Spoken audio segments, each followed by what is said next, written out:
Hello friends, आप सभी का आपके अपने यूट्यूब चैनल एग्ज़ाम द्वार में स्वागत है। मैं इंद्रजीत। आज है 10 जुलाई और 10 जुलाई 2020 के हिंदी करंट अफेयर्स के साथ मैं फिर से हाजिर हूँ। तो चलिए शुरू करते हैं आज का करंट अफेयर्स। 10 जुलाई के करंट अफेयर्स के साथ हम आज फिर आपका स्वागत करते हैं एग्ज़ाम द्वार चैनल पे। तो आप हमारे चैनल एग्ज़ाम द्वार को लाइक, शेयर और सब्सक्राइब जरूर कर लें। साथ ही सब्सक्राइब के बगल में एक बेल आइकन है जिसे दबा लें, जिससे हर वीडियो का नोटिफिकेशन आपको मिलता रहे। तो चलिए शुरू करते हैं आज का करंट अफेयर्स।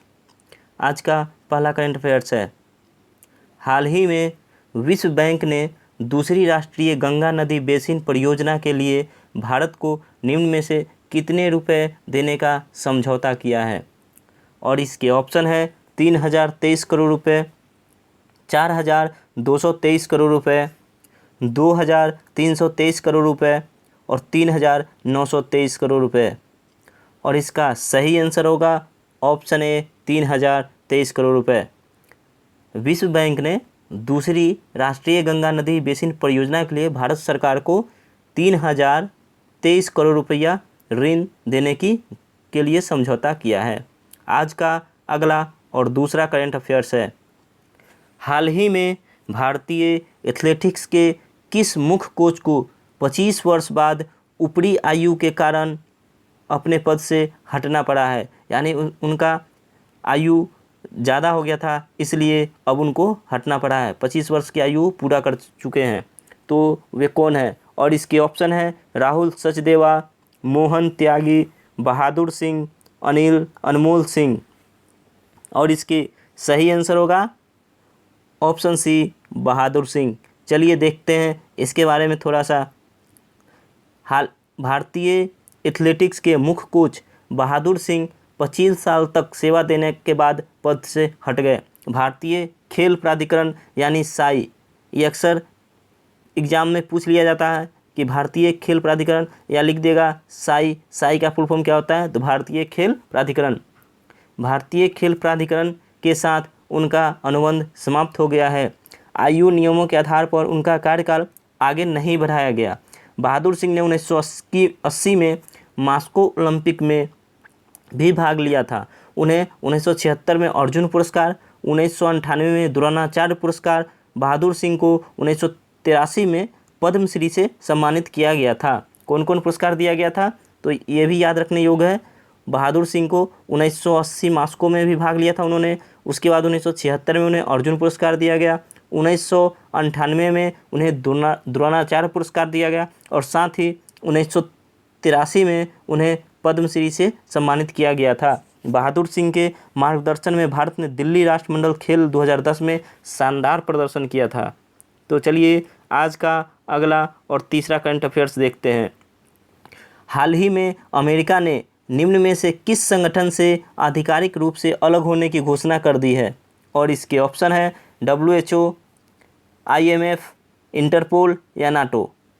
और इसका सही आंसर होगा ऑप्शन ए WHO। आइए देखते हैं इसके बारे में।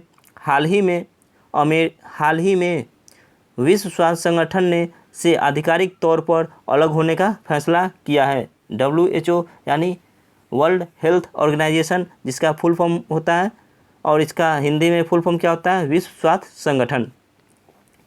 फैसला किया है। अमेरिकी मीडिया के अनुसार ट्रंप सरकार ने WHO से अपनी सदस्यता वापस लेने से संबंधित पत्र भेज दिया है।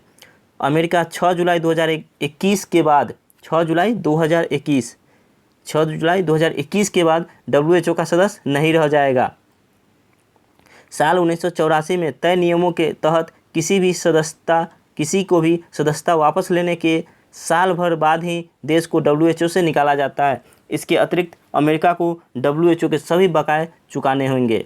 आज का अगला और चौथा करंट अफेयर्स है, हाल ही में वैश्विक रियल एस्टेट पारदर्शिता सूचकांक में 34वां स्थान पर निम्न में से किस देश को रखा गया है? यानी विश्व रियल एस्टेट पारदर्शिता सूचकांक में कौन सा देश 34वां स्थान पे है, ये आपको बताना है। और इसके ऑप्शन है नेपाल, रूस, पाकिस्तान या भारत।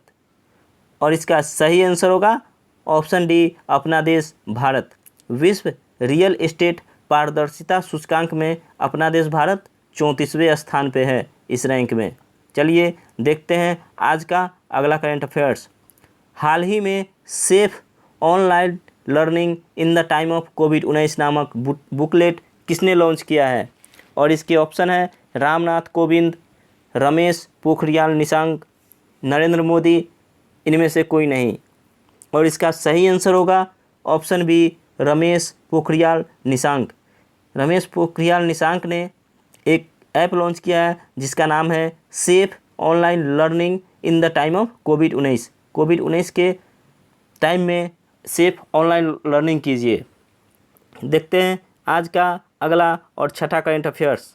हाल ही में केंद्रीय खेल मंत्री किरण रिजिजू, तो यहीं से एक प्रश्न बोलता है हमारे केंद्रीय खेल मंत्री कौन है? किरण रिजिजू के अनुसार भारतीय खिलाड़ियों को प्रशिक्षण देने वाले विदेशी और देसी प्रशिक्षकों की प्रशिक्षण अवधि अब कितने साल की होगी?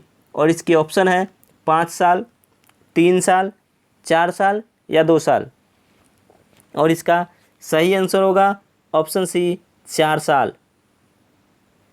आइए आज का अगला करंट अफेयर्स देखते हैं जो करंट अफेयर्स नंबर 7 है।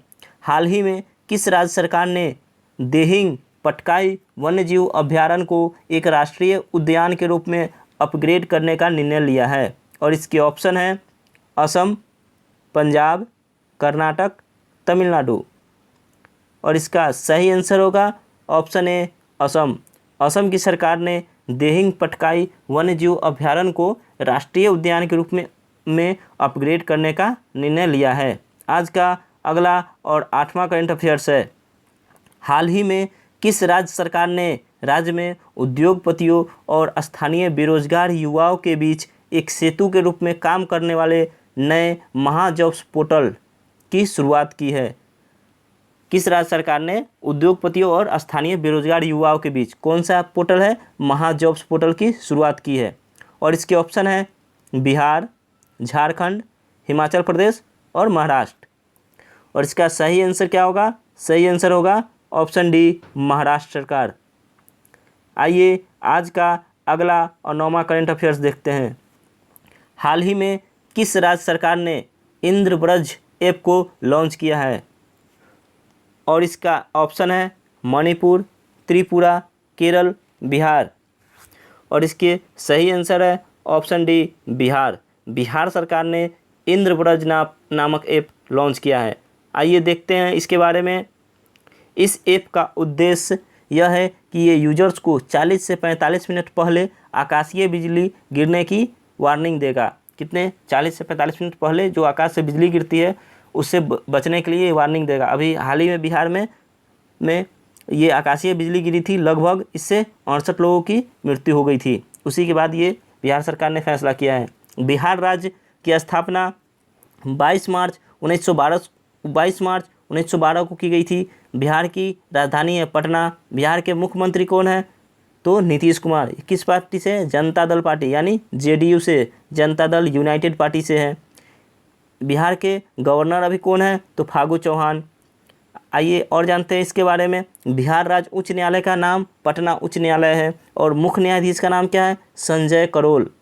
बिहार के 3 पड़ोसी राज्य हैं, झारखंड, उत्तर प्रदेश और पश्चिम बंगाल। बिहार का एक पड़ोसी देश है नेपाल। साथ ही बिहार की लोकसभा में 40 सीटें हैं, राज्यसभा में 16 सीटें हैं और विधानसभा में 243 सीटें हैं। तो इतना कुछ आपको बिहार के बारे में पता चल गया। एक प्रश्न से आपको इतना कुछ जानकारी मिल गई। तो चलिए देखते हैं आज का 10वां और अंतिम करंट अफेयर्स। आज का 10वां करंट अफेयर्स है। हाल ही में किस देश में महिला एशियन कप 2022 का आयोजन किया जाएगा? और इसके ऑप्शन है बांग्लादेश, चीन, भारत, इनमें से कोई नहीं। और इसका सही आंसर है ऑप्शन सी, भारत। भारत में 2022 में महिला एशियन कप 2022 का आयोजन किया जाएगा। इसी के साथ आज का हमारा करंट अफेयर्स का वीडियो समाप्त होता है। हम आपसे मिलेंगे फिर कल एक नए करंट अफेयर्स के साथ। तब तक के लिए आप अगर चैनल पर नए हैं तो लाइक, शेयर और सब्सक्राइब जरूर कीजिएगा। साथ ही सब्सक्राइब के बगल में एक बेल आइकन है जिसे दबा लें, जिससे हर वीडियो का नोटिफिकेशन आपको मिलता रहे। आप हमारे चैनल एग्जाम द्वार को एग्ज़ाम द्वार पे मैथ, जीके और रीजनिंग के वीडियो भी देख सकते हैं। साथ ही हमसे आप इंस्टाग्राम, टेलीग्राम, फेसबुक के माध्यम से जुड़ सकते हैं। इसके लिए सर्च करें @एग्जाम द्वार। साथ ही डिस्क्रिप्शन बॉक्स में व्हाट्सएप ग्रुप का लिंक दे दिया गया है, आप व्हाट्सएप ग्रुप भी ज्वाइन कर सकते हैं। उसके लिए लिंक दे दिया गया है, आप लिंक पे क्लिक करें, आप सीधे हमारे चैनल के व्हाट्सएप ग्रुप से ज्वाइन हो जाएंगे और उसमें आपको हर वीडियो का नोटिफिकेशन, हर सरकारी जॉब की नोटिफिकेशन डिटेल दी जाएगी। तो इसी के साथ हमारा ये, और साथ ही इस वीडियो का PDF आप हमारे दिए गए डिस्क्रिप्शन बॉक्स से डाउनलोड कर सकते हैं। इसी के साथ हमारा ये वीडियो समाप्त होता है। हम आपसे मिलेंगे फिर कल, तब तक के लिए जय हिंद, जय भारत।